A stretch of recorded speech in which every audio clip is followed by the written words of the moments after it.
Alhamdulillahirabbil alamin wa bihi nasta'inu ala umurid dunya waddin wassalatu wassalamu ala asrafil anbiya'i wal mursalin sayyidina wa maulana Muhammadin wa ala alihi wa sahbihi ajma'in. Bapak Ibu ya, para ustadzah, pengurus yayasan yang semua hadir di kesempatan kali ini, marilah kita senantiasa ya memuji ya, bertasbih kepada Allah Subhanahu wa taala ya, kita menyampaikan ya puji syukur kepada Allah Subhanahu wa taala yang beliaulah atau Allah zat satu-satunya zat yang layak untuk kita puji melebihi dari semua puji yang ada. Salat serta salam yang insya Allah kita sampaikan kepada Nabiullah Muhammad sallallahu alaihi wasallam yang dari beliaulah alhamdulillah akhirnya kita semua bisa berkumpul di sini dengan nikmat Islam, nikmat iman, nikmat ihsan yang tidak semua orang bisa merasakan itu semua. Kemudian ketiga kalinya kami sampaikan terima kasih yang sebesar-besarnya kepada panitia, lebih khusus Pak Sukardi yang sebetulnya di awal saya keberatan gitu ya. Wah, terlalu enggak pas, enggak cocok gitu ya, tapi beliau insist gitu ya. Kalau sakit pokoknya sih ya saya pantang untuk menolak manakala pada saat itu sebetulnya waktu ada gitu ya, waktu bisa ya, sebetulnya bisa untuk aktivitas lain tetapi waktu itu belum, terus ya bismillah lah gitu ya, semoga bisa memberi kebaikan bagi saya sendiri dan juga kepada seluruh hadirin yang insyaallah ada di kesempatan kali ini. Yang keempat kalinya, mohon maaf tadi kayaknya berlebihan gitu ya. Ya pokoknya biasa aja lah gitu ya. Nikmat-nikmat yang kita miliki itu kita syukuri. Nah pada kesempatan kali ini ya saya memang semula kan infonya di UIN ya, di GOR gitu ya. Kemudian karena pindah ke masjid, saya membayangkan kalau saya harus membuat PPT nampaknya mungkin tidak komunikatif karena mesti cahayanya terlalu terang, nggak pas, sehingga saya putuskan untuk menginfokan ke Ustadz Sukardi saya akan lisan saja tanpa PPT gitu ya.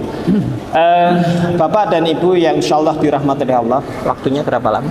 Sampai jam 13.50. Oke, masih ada kurang lebih setengah jam ya. Bicara tentang aktivitas ya. Selama manusia hidup saya kira mesti beraktivitas ya, beraktivitas, entah itu bapak-bapak, entah itu ibu-ibu gitu ya. Kadangkala orang melihat tuh ibu-ibu enggak sibuk, padahal jauh lebih sibuk sebetulnya ibu-ibu kalau dipikir-pikir gitu ya. Apalagi ibu-ibu yang bekerja itu dua-duanya gitu ya, di kantor atau di sekolah atau di tempat kerja itu sibuk gitu ya, sampai di rumah ya juga harus melayani banyak hal gitu ya, baik ke anak-anak, ke suami dan seterusnya gitu ya. Dan memang kalau kita tidak pandai-pandai dalam mengatur waktu, yang terjadi adalah yang berlalu begitu saja ya. Nah, karena kita sebagai seorang muslim dan apalagi bekerja di yayasan Islam ya. Yayasan namanya saya malah nggak. Konsorsium Yayasan Mulia. Konsorsium Yayasan Mulia gitu ya. Di mana alhamdulillah saya yakin usaha-usaha yang dilakukan oleh yayasan adalah untuk meng-create gitu ya, menciptakan ya, membuat suasana yang islami, baik itu pengurus yayasan, anggota, kemudian guru-guru, ya, siswa dan semua ya yang terlibat di dalamnya. Nah, salah satu yang paling bisa digunakan untuk tolok ukur adalah bagaimana kedekatan kita dengan Al-Quran. Ya. Nah, kalau bicara background pendidikan, jadi memang saya SD sampai kuliah di negeri, termasuk kuliah kerjanya, gitu ya.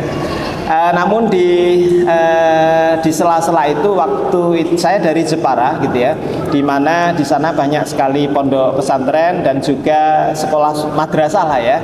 Di zaman itu masih biasa sekolah di pagi, kemudian siangnya di madrasah. Dan kemudian saya memang sekolah di madrasah ibtidaiyah, gitu ya, sampai selesai waktu itu. Kegiatan sehari-hari waktu kecil adalah biasanya ya subuh insya Allah ke masjid, gitu ya, pulang dari masjid membantu orang tua memberesi macam-macam sampai selesai baru berangkat sekolah. Ya, karena orang tua dagang kecil-kecilan biasanya harus mengantar es lilin itu ya ke warung-warung, gitu ya. Kalau belum ngantar ya belum bisa sekolah, gitu ya. Harus ngantar ke warung-warung itu harus bisa sekolah, gitu ya. Nah, setelah pulang sekolah jam 1, waktu itu kan jam sekolahnya sampai jam 1 gitu. Nanti makan sebentar terus ambil di Jepara ada banyak mebel. Jadi ambil tatal, kayu pasahan dan sebagainya itu untuk masak orang tua, gitu ya. Nah, nanti jam 2 berangkat ke sekolah madrasah. Nanti sampai 4:30 pulang, mandi, kemudian bantu orang tua dan siap-siap ke masjid. Pulang dari masjid langsung ngaji ke Ustadz, gitu ya. Saya di 2 tempat waktu itu, habis maghrib dan habis isya. Setelah pulang biasanya bantu untuk bungkusi es, gitu ya, bungkusi es lilin ya, untuk dijual besok harinya, gitu ya. Itu muter terus secara umum seperti itu, ya. Ya, kalau pas Ramadan biasanya ngaji kitab kuning, gitu ya, kuning yang tanpa harokat itu ya. Jadi biasanya di situ, gitu ya. Nah, setelah lulus SMA ke Jogja, gitu ya, kuliah, gitu ya. Nah, sebetulnya pada saat di Jogja itu pada saat ke masjid itu kan, mohon maaf ya, secara umum imam-imam yang ada di Jogja itu kan bacaannya nggak baik ya. Sampai sekarang itu bacaannya banyak kan nggak bagus, gitu ya. Nggak tahu kenapa, gitu ya, memang kurang, gitu ya. Sehingga waktu itu gimana sih? Wong hanya kayak gini kok imam, gitu ya. Ya, apalagi di masjid-masjid tertentu itu imamnya sudah tua, gitu ya, bacaannya nggak jelas, gitu ya. Tapi ya sudahlah, istiqomah pokoknya, yang penting ke masjid, gitu ya, ke masjid, gitu ya. Tapi nggak nambah ya hafalannya, ya kira-kira ya memang di juz amma itu aja, gitu ya. Singkat cerita sampai lulus S2 terus berangkat ke S3, gitu ya. Nah, waktu S3 tahun 99 waktu itu tantangan baru muncul ya, karena ya namanya di Eropa adzan nggak ada ya. Nggak ada adzan, gitu ya. Adzan ya harus sendiri ya, kita harus memotivasi sendiri, kita juga harus mengumpulkan mahasiswa yang mengaku muslim, gitu ya, harus kita ajak bareng-bareng, tujuannya supaya tetap terjaga ya, satu. Tapi selain tetap terjaga juga harus mengajak teman-teman dan juga warga ya. Banyak warga yang ya banyak sekali sih ya, yang sebetulnya Islam tetapi mungkin sudah terlalu lama tidak terekspos dengan Islam ya. Akhirnya kita sedikit demi sedikit berdakwah, gitu ya, dan alhamdulillah ada sedikit sentuhan ya. Tetapi masalahnya pada saat berdakwah itu kan butuh ilmu ya, gitu ya. Nah, karena ilmunya nggak nambah-nambah, di saat itulah saya mulai mencoba untuk mencoba menghafal waktu itu. Tapi sebetulnya nggak ada keinginan menghafal, gitu ya, waktu itu. Hanya pas membuka surat Qaf waktu itu, surat 50 ya. A'udzu billahi minasyaitonir rajim. Bismillahirrahmanirrahim. Qaf wal Qur'anil Majid. Bal ajibu an ja'ahum mudhirun minhum faqala al kafiruna hadza syai'un ajib. Ila akhir surah. Waktu itu sulit banget surat itu. Saya pikir gitu ya, kayaknya pendek-pendek dan terus saya, wah ini nggak mungkin ini. Tapi saya coba menghafal, alhamdulillah mungkin kurang dari 1 jam selesai gitu ya. Saya kaget sendiri gitu ya waktu itu, kaget banget gitu ya. Setelah itu saya ulang-ulang bisa gitu ya, terus akhirnya nambah terus gitulah. Nah singkat cerita, sampai pulang dari Swedia itu tahun 2005 itu kira-kira hanya 3,5 juz waktu itu. Terus ya nambah sampai akhirnya suatu saat Allah memberi saya sakit gitu ya. Sakit itu nggak bisa bergerak ya. Jadi habis lebaran, pulang lebaran gitu ya, terus sampai di rumah beres-beres, besoknya mulai beres-beres lagi karena belum selesai. Tiba-tiba pas mau ngambil ember gitu ya, itu langsung tuk gitu ya, di punggung, dan betul-betul sudah nggak bisa bergerak. Saya dibopong anak saya, Bayhaqi waktu itu, diangkat, terus sakitnya bukan main gitu ya. Nah itu saya tiduran hampir 3 minggu gitu ya, ke kamar mandi aja susah gitu ya. Nah di saat itu saya mengulang hafalan-hafalan yang ada sambil nambah. Waktu itu nambah Al-Baqarah itu hampir 1 juz selesai gitu ya. Tapi ya begitu sembuh lupa lagi. Biasa manusia itu, lupa lagi gitu ya. Terus sakit lagi ya. Pulang dari Jakarta nyopir gitu ya, beres-beres sakit lagi, sama gitu ya, lebih parah gitu ya. Akhirnya menghafalkan lagi. Terus ya itu di mungkin 2000 itu sudah ya lupa saya pastinya gitu ya. Mungkin 2019 atau 2020 gitu ya. Nah, tepatnya mulai Covid itu entah gimana saya mengingat ini ya, ada di surat Qaf ya, di surat Qamar, surat 54. Walaqad yassarnal Qur'ana lidzikri fahal mim muddaqir ya. Fahal mim muddaqir ya. Kalau di pondok ya walaqad lan temen-temen ya. Yassarna wis gawe gampang saka Allah ya. Yassarna nanya ini adalah kami ya, Allah ya. Al-Quran, walaqad yassarnal Quran ya, membuat wis gawe gampang saka Allah ya. Apa yaitu Al-Quran lidzikri, kagem pengingat gitu ya. Fahal mim muddaqir, maka apakah ini istilahnya ini siapa yang mau mengambil pelajaran dari sini. Jadi walaqad yassarnal Qur'ana lidzikri fahal mim muddaqir ini ada 4 ayat di Al-Qamar dan itu tidak ada di tempat lain gitu ya. Dan ini betul-betul mengilhami ya. Kalau bismillah gitu ya, mencoba gitu ya. Waktu itu saya kemudian minta doa restu ke orang tua ya. Kebetulan ibu saya alhamdulillah masih tinggal satu-satunya ibu karena bapak dan seluruh mertua sudah nggak ada gitu ya. Kemudian saya juga minta doa dari istri dan anak-anak semua, minta ke saudara-saudara semua gitu ya. Terus betul-betul memulai gitu ya. Semua hafalan yang ada itu saya mulai Maret 2020 waktu itu saya kumpulkan, saya ulangi semua 3,5 juz itu saya ulangi sekitar 3 bulan. Mulai Juni mulai hafalan baru betul-betul ya. Juni 2020 gitu ya. Setiap habis subuh ya, sebelum atau setelah subuh saya hafalan kira-kira 2/3 2/3 halaman gitu ya, sehingga 1 bulan itu dapat 1 juz gitu. Saya ulangi terus gitu ya. Setelah kira-kira sampai jam 6, jam 6:15 selesai itu langsung antar anak-anak sekolah. Antar anak sekolah sampai terus ya kalau ngajar pagi ya berarti saya mandi dulu gitu ya. Terus langsung ke kampus gitu ya. Tapi kalau nggak ngajar pagi saya biasanya berangkat dari kampus jam 7:30 kira-kira, biar sampai kampus kira-kira jam 8:45 atau apa gitu ya. Itu nanti siang diulang terus gitu ya. Nanti habis maghrib biasanya mesti ngajar ngaji anak-anak semua bertiga, saya kumpulkan, harus duduk 1-3-3-nya duduk gitu ya. Terus saya ajar sendiri sampai isya biasanya.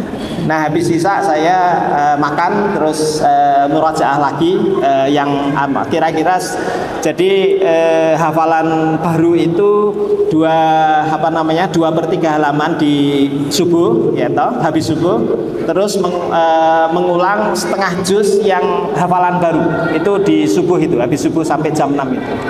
Nah yang habis isaknya ya jam 8 sampai jam 9-an kira-kira itu mengulang Al-Quran yang lain, hafalan-hafalan yang lain. Begitu terus. Alhamdulillah ya, Allah memudahkan itu Desember 2022 ya. Itu selesai awal Desember. Waktu itu target saya adalah akhir Oktober 2022. Meleset 1 bulan karena waktu itu saya sempat sakit 1 bulan ya. Satu bulan dan waktu itu memang betul-betul tidak bisa konsentrasi sehingga saya harus bed rest cukup lama waktu itu. Nah, itu kira-kira Allah yang memudahkan itu semua gitu ya.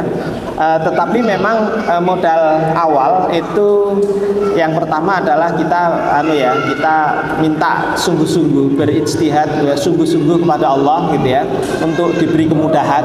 Kita minta doa restu dari orang-orang terdekat kita gitu ya.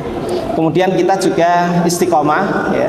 Dan waktu itu ya yang dalam artian kita jangan kalau ada waktu luang baru ngaji ya, kalau gitu nanti nggak ada waktu luang gitu ya. Yang bisa kita lakukan adalah kita harus meluangkan waktu ya. Meluangkan waktu-waktu tertentu itu khusus untuk itu ya. Karena kalau kita pas luang baru melakukan biasanya nggak ada waktu luang. Biasanya seperti itu, kurang lebih seperti itu ya.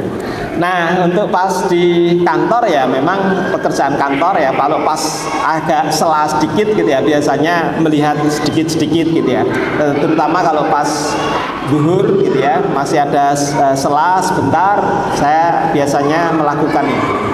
Nah itu yang kira-kira pengalaman. Kalau disebut hafid saya sendiri nggak bisa gitu ya, saya nggak berani gitu ya. Karena memang yang namanya Al-Quran itu harus diulang-ulang gitu ya. Kalau kita tidak mengulang dipastikan lupa. Dipastikan lupa. Berapa lama misalnya itu sudah nggak diulang aja, mulainya aja harus mikir dulu gitu ya gitu. Sehingga memang riyadhah ya fi tilawatil Quran gitu ya, jadi latihan terus menerus, istimror ya, kita harus terus menerus ya, itu adalah sesuatu keharusan ya. Nah Bapak dan Ibu yang insya Allah dirahmati Allah, itu adalah ya karena disuruh memberikan pengalaman, itu cerita singkatnya sementara kurang lebih seperti itu. Nah kemudian terkait dengan Al-Quran ya, atau sebetulnya tidak hanya Al-Quran ya, atau amalan-amalan yang lain apapun lah ya. Saya kira setiap bapak dan ibu itu insya Allah ya mempunyai kekhasan sendiri-sendiri ya. Kalau saya itu termasuk yang kalau puasa sunnah itu paling males gitu ya, sampai saat ini jujur. Diajak istri, ayo mas, Senin Kemis wis gue wae gitu. Guyonan. Ya udah kamu puasa Senin Kemis tak izinkan, nggak apa-apa, saya nggak dulu ya gitu ya, saya jarang gitu ya. Ya bukan berarti tidak sama sekali enggak gitu ya, tetapi istri saya jauh lebih rutin, hampir setiap Senin Kemis puasa. Kalau saya mungkin sebulan sekali belum tentu puasa gitu ya gitu. Nah, ini contoh jelek gitu ya. Nah saya kira bapak dan ibu itu punya amalan-amalan khusus yang itu menjadi andalan ya. Ya monggo, apa yang dijadikan andalan ya? Ada yang mungkin tilawah Quran, ada yang mungkin puasanya, atau mungkin dermawannya gitu ya, atau mungkin sholat malamnya, atau mungkin keluasan hatinya, dan banyak hal-hal yang lain yang kita sendiri yang mungkin bisa merasakan ya. Dan pada saat itu kita rasakan, maka yang harus kita ingat kembali adalah bahwa itu adalah sebagaimana Nabi Sulaiman alaihissalam ya, pada saat mendapatkan karunia itu yang beliau sebut hadza min fadli rabbi ya. Dan itu tersebut di dalam Al-Qur'an ya. Hadza min fadli rabbi. Ini semua adalah ya min fadli, dari kefadilatan atau keutamaan-keutamaan, kelebihan-kelebihan, min fadli rabbi, dari Tuhan ya, dari Allah ya. Nah, sehingga dengan demikian semua keberhasilan yang kita peroleh ya, itu semoga tidak menyebabkan kita itu bangga atau tinggi hati, karena itu penyakit lain yang akan muncul ya bagi orang-orang yang diberi keberhasilan ya. Itu penyakitnya adalah ya kebanggaan akan atas yang dia raihnya ya, kelebihan di atas yang lain. Ini membahayakan ya, kalau apalagi kalau terlena dengan keberhasilan itu bisa jadi membahayakan ya. Tidak hanya untuk urusan dunia, lebih-lebih insya Allah di masalah akhirat ya. Karena itu bisa bangga berlebihan, nanti bisa masuk pada kesombongan gitu ya. Nah, sehingga kita berusaha ya, pada saat kita melakukan kebaikan-kebaikan ya, kita senantiasa berlindung kepada Allah ya dari kebanggaan diri ya atas keberhasilan yang ada. Kemudian seandainya tidak berhasil pun ya, tetap kita bersyukur kepada Allah ya. Bisa jadi keberhasilan itu tidak membawa kebaikan bagi kita kalau seandainya itu berhasil ya. Pada saat proses untuk menuju guru besar gitu ya, dalam doa-doa kami itu, ya Allah,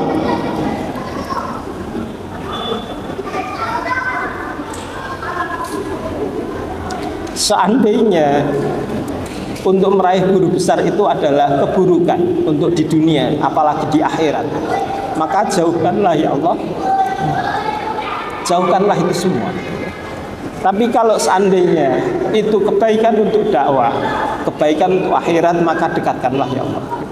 Dan itu mungkin bisa untuk semua ya, kita apapun yang kita raih gitu ya, kita coba untuk bisa mendekatkan kepada Allah gitu ya.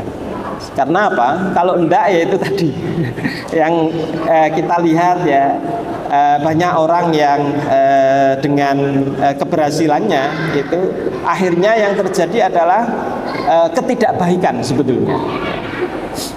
Yang semula biasa, begitu sedikit berhasil berubah gitu ya. Nah, ini membahayakan ya. Nah, kita patut mencontoh orang-orang yang ikhlas dalam berbuat gitu ya. Mereka bisa tidak terpengaruh gitu ya, apapun posisinya gitu ya, apapun kondisinya, itu tetap tujuannya ya Allah.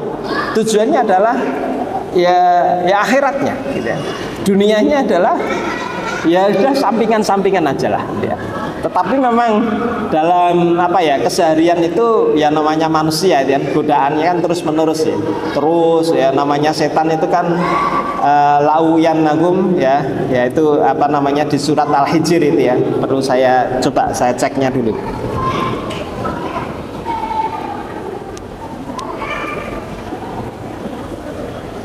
Di surat apa namanya Al-Hijr itu 15. Kayaknya di Al-Hijr atau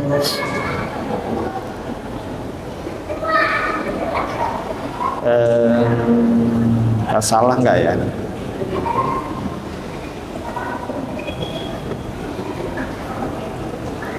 Coba nanti kalau Mas Anu, saya kayaknya bukan di Hijr ya, di mana ya?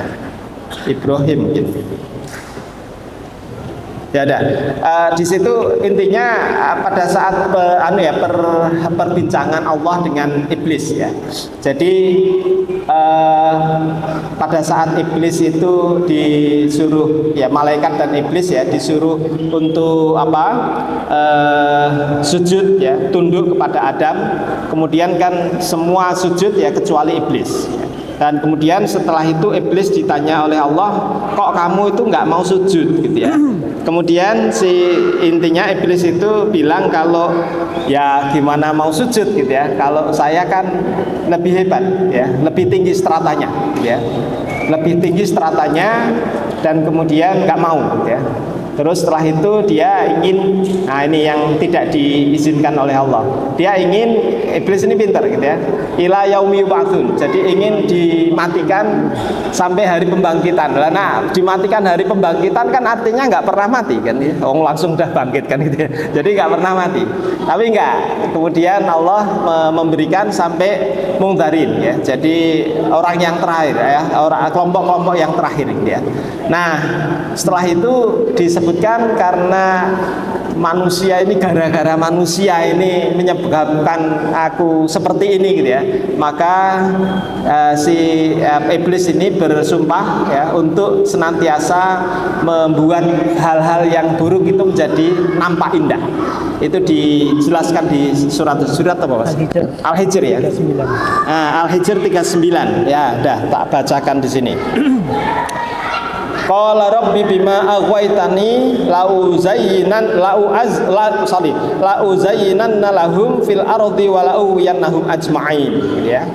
Nah, itu di situ disebutkan ya di ayat 39 di situ bahwa ia iblis ya, Rabbi Tuhanku bima aghwaytani ya, oleh karena engkau telah memutusku bahwa aku sesat, la'uzayyinannahu ya, maka aku pasti akan jadikan terasa indah ya, zina ya, ini sama, kata dasarnya sama, la'uzayyinannalahum.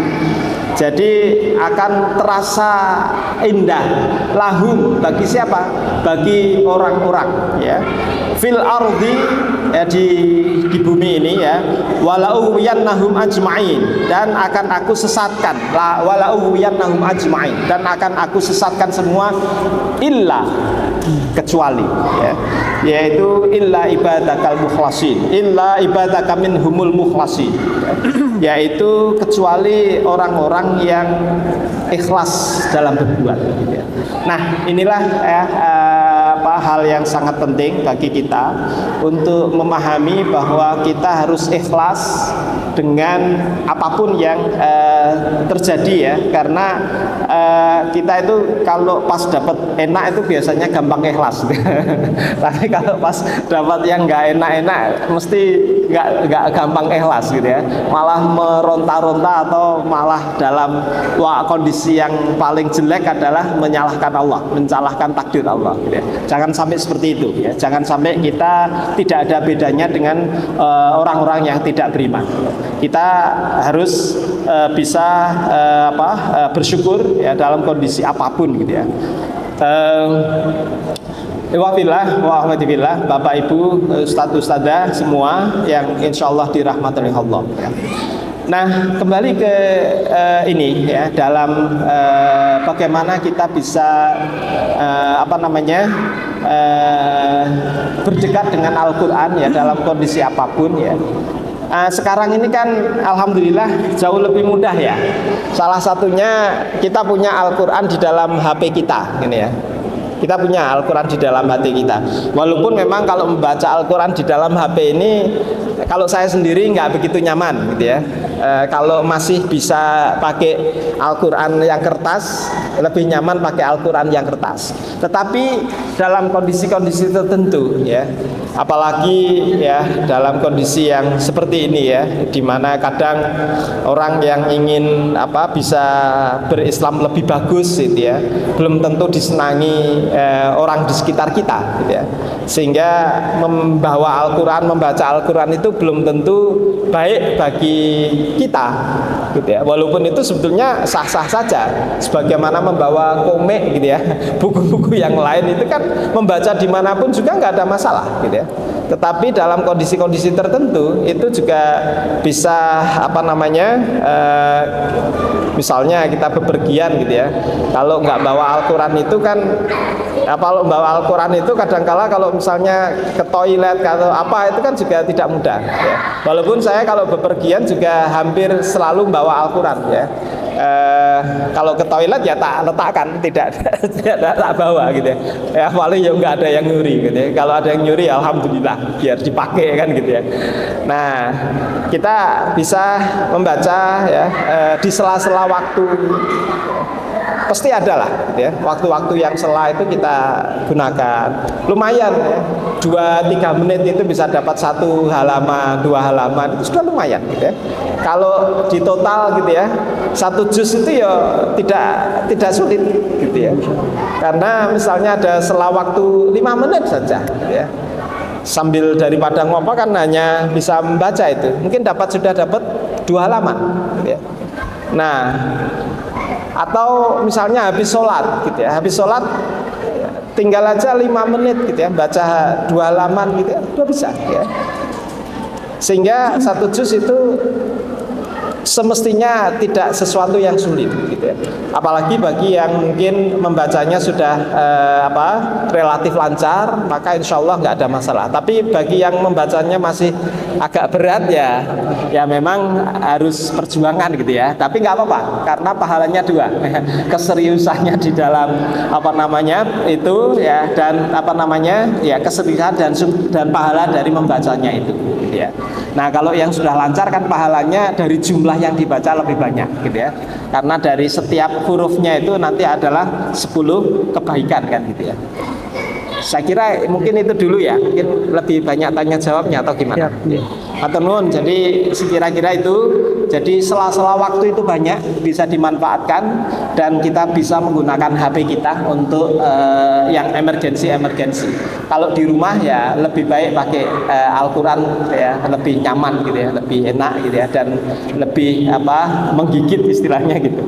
Matur nuwun, saya kembalikan ke pembawa acara. Wassalamualaikum warahmatullahi wabarakatuh. Waalaikumsalam warahmatullahi wabarakatuh. Jazakumullahu khairan katsiran kepada Ustaz Profesor Insinyur Muslihin Hidayat SPMT PhD IPU Al-Hadi. Oke, Ustaz-Ustazah bagi semuanya, sebelum nanti kita akan tanya jawab, saya yang bertanya. Ini ada pertanyaan sekaligus nanti saya juga ingin mendapatkan inspirasi. Ada pertanyaan begini, Ustaz. Bagaimana menjaga keluasan hati agar dominan bersih di tengah banyaknya aktivitas dan interaksi dengan banyak pihak? Nah, ini sekaligus saya ingin bertanya, ketika kemarin pengukuhan guru besar itu, saya melihat Profesor Muslihin dan Profesor Maya ini sama-sama menangis ketika menyebutkan seorang guru yang bernama Profesor Wahyudi Budi Setiawan, dan di dalamnya itu disampaikan bahwa beliau yang mengajar tentang murah hati, keluasan hati dan sebagainya. Mungkin ada inspirasi dari beliau yang bisa kita peroleh. Ya, beliau guru kami ya. Kalau dari mungkin sisi agama mungkin ya orangnya banget baik ya. Kalau pengetahuan agama mungkin ya keseriusan dalam belajarnya bagus ya. Dan beliau sudah almarhum beberapa bulan yang lalu ya. Dan beliaulah yang dulu istilahnya merayu saya, tanda petik gitu ya, untuk bukan, kalau merayu kesannya kayak apa ya, yang mengajak saya untuk jadi dosen waktu itu. Padahal waktu itu saya sebetulnya sudah diterima kerja di tempat lain gitu ya. Tetapi beliau menyampaikan mengajak kalau mau jadi dosen dan seterusnya. Dan dari beliaulah ya, walaupun mungkin pengetahuan agamanya tidak begitu banyak, tetapi orangnya sangat baik gitu ya, sangat ikhlas dalam berbuat. Walaupun ikhlas itu urusan individu dengan Allah, tapi kadangkala kan kita bisa meraba-raba gitu ya, gitu. Nah, beliau itu dalam bekerja itu nggak pernah bertanya uang ya. Diminta apa saja, dimintai tolong apa saja itu kalau bisa dikerjakan. Dan tidak pernah sekalipun bertanya saya mendapatkan apa, itu enggak. Pokoknya dijalankan aja. Dan itu yang disampaikan ke saya waktu awal-awal saya jadi dosen, dan saya melihat sendiri gitu ya. Dan itulah banyak hal positif yang bisa saya ambil ya. Dan salah satunya beliau itu ya, walaupun ya tidak bisa membaca Arab, tulisan Arab nggak bisa sama sekali, tetapi pada akhirnya bisa hafal juz amma. Bisa kebayang ya usaha beliau ya, hafal juz amma dan seartinya maknanya. Bagaimana ya belajarnya dari huruf Latin itu, beliau mendengarkan terus mengulangi dan seterusnya, perjuangannya hebat sekali. Dan itu beliau raih di usia-usia yang istilahnya di atas 60, bisa dibayangkan gitu ya. Waktu disampaikan mahrajnya juga bagus gitu, karena memang pinter gitu ya. Jadi walaupun hanya mendengar terus mengeset dengan itu, akhirnya lafalnya bagus ya. Jadi memang beliau bagi kami ya spesial gitu ya, orangnya baik, ringan tangan ya, dan mengajarkan kebaikan-kebaikan gitu ya. Dan pada saat meninggal gitu ya, itu masih menunggu saya landing gitu ya dari Medan gitu ya. Jadi waktu itu sakit gitu ya, dan tidak banyak orang yang tahu ya detail. Saya termasuk salah satu yang diberitahu oleh istrinya gitu ya. Dan sebelum saya berangkat ke Medan itu saya ya, Pak, pokoknya semoga sembuh, saya pulang hari Ahad, tolong ya nanti ketemu lagi gitu ya. Tetapi ternyata sedonya itu pas saya perjalanan dari YIA menuju ke rumah sakit gitu ya. Jadi ya ada kesan yang mendalam gitu ya untuk beliau. Jadi intinya orang yang sungguh-sungguh ya dalam berbuat baik gitu ya. Masya Allah ya. Ini inspirasi yang bisa kita peroleh saudara semuanya dari Prof. Muslihin, dari gurunya beliau tadi Prof. Wahyu Setiawan, dan juga banyak ide yang Masya Allah di tengah kesibukan tetapi masih bisa untuk kemudian berinteraksi dengan Al-Quran begitu.